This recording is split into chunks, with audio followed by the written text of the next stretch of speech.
What's up, everybody? It's Matt Ramos with this edition of Inside Clinch, your source of MMA for the fans, by the fans. Let's get it on.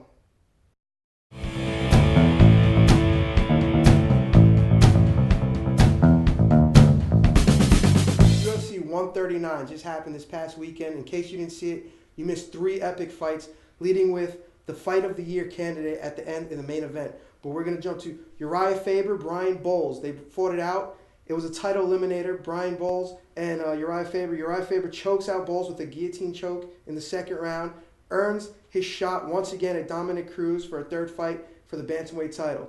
In the co-main event, we had Kung Lee coming over from Strikeforce. A lot of people waiting for that. And he was fighting Wanderlei Silva, who I counted out of this fight. But Pride Wanderlei Silva showed up with the clinching knees, took out Kung Lee in the second round. Then we had an epic Fight of the Year candidate between Dan Henderson and Shogun.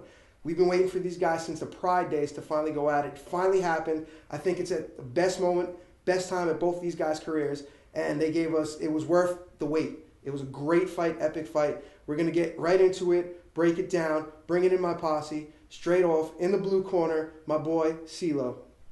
Yeah, what's going on there, Matt? Yeah, I'm starting off right here in the blue corner. Know my competition is, but I'm taking over that red as soon as we're done. Only thing I got to say for my competition is put my beard down.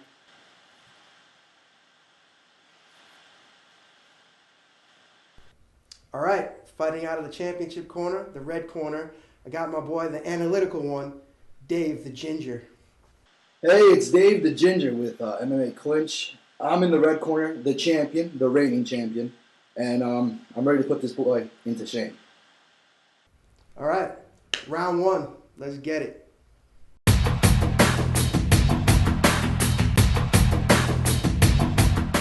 All right, champ Ginger Dave, I'm going to revert to you first. Let's get into it. Brian Bowles and Uriah Faber. What are your thoughts on how it went down? All right, Uriah Faber against Brian Bowles. Great fight for Uriah Faber because he won by submission.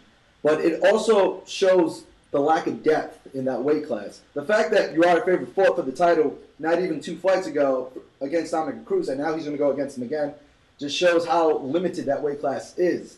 Brian Bowles did a good fight and all, but it just shows the inexperience of Brian Bowles. Brian Bowles, I mean, come on. Let's put it plain and simple. I mean, you got choked out by Uriah Faber. I'm not even looking at that. I'm not even going to talk about that fight. Let's put it this way. Uriah Faber, Dominic Cruz is more important. Plain and simple. All right, I'm going to have to intercede here. We can't completely take out Brian Bowles from this equation. The guy is coming in here. He's at the top of the division, and the only person besides this fight when he lost to Faber that he lost to was Dominic Cruz.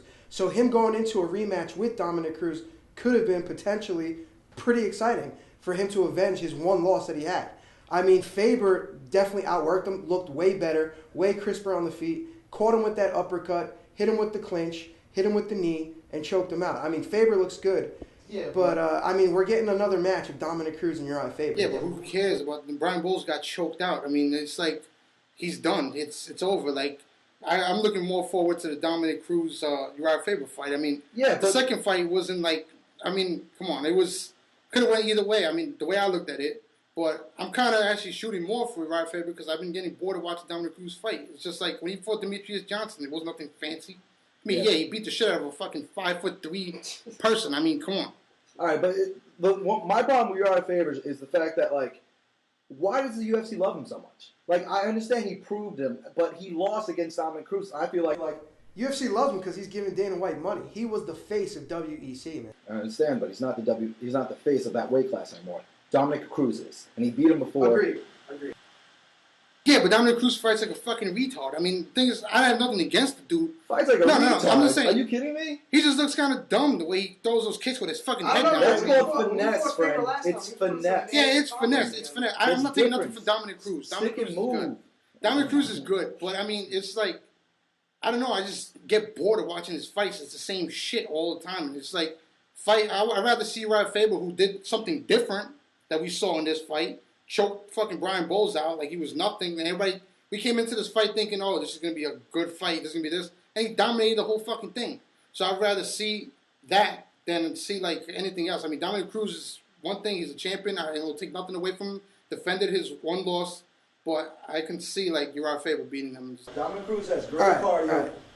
I'm going to cut you guys off. Let's go right into the next topic here, which is a pretty big fight here. I mean, I'm one of the loud masses here that thought Wanderlei Silva was done.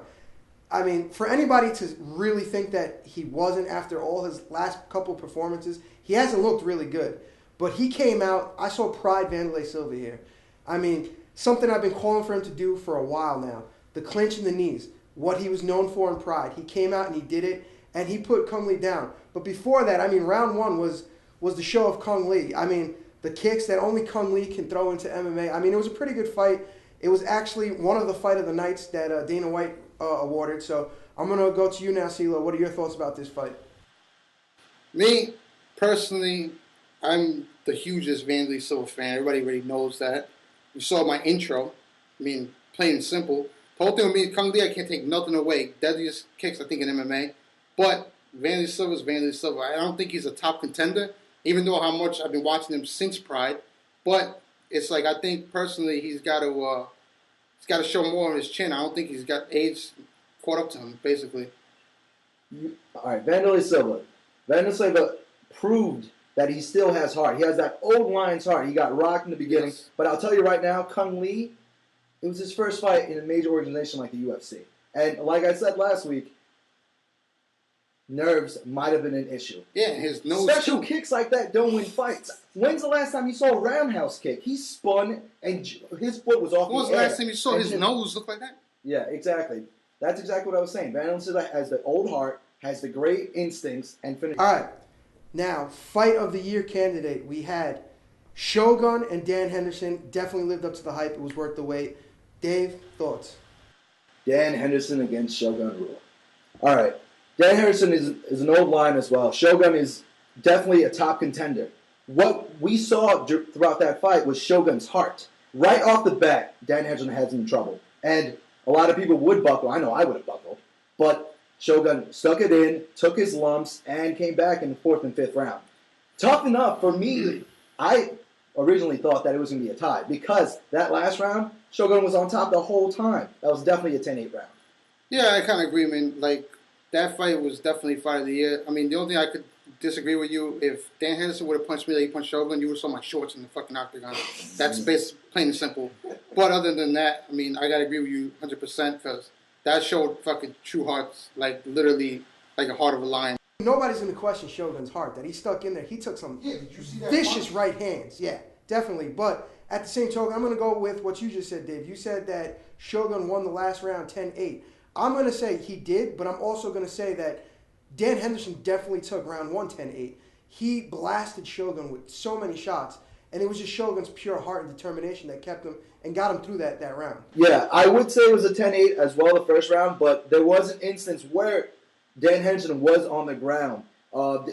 Shogun hit him with an overhand right, hit him right behind the ear, kind of off-balanced him, but still took him down to the ground. That was round 2. No, that was round 1. And still took him down for a little bit. So it was a 10-9 round. All right, so basically, in closing here, I mean, I thought the fight was worth the wait. It was definitely, I think, so far, fight of the year. I think a lot of you guys out there, the fans, are going to say the same thing. A lot of people were like, this is the fight that maybe should have been on the UFC on Fox card just because of stylistically, the way they set up. And it lived up to the hype, basically.